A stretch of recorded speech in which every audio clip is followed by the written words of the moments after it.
अगं बाई तुला काय सांगू, मला तर लय टेन्शन आलंय. काय झालं म्हणजे? अगं बाई मा दीर बिचारलाय निसता.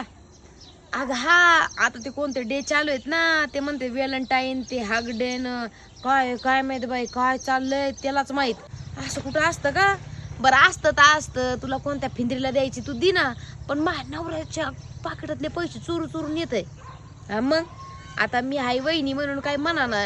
हा माझ्या जागेवर दुसरी कोणी असते तर कसली आग लावली असती. पण म्हटलं जाऊ दे आता, होय की नाही, दीर आहे शेवटी. पण आता कोणती फिंदरी आहे काय माहित बाई, कुणाला ते हातभर चॉकलेट आणून देते आणि ती मोठी एवढी सारी बाई ती कोणती भावली आहे ती आणून देते. मग काय तर इंस्टाग्रामचं प्रेम म्हण. काय बाई अशा प्रेमाला चाटायची वेळ तवा. नाही नाही नाही बाई, आम्ही केलं का असं? तुम्हीच करून दिलं ना आमचं. मग चल बाई ठेवी ते फोन. माझी सासू येईन ऐकन मी तर म्हणून कान भरू राहिली. ठेव.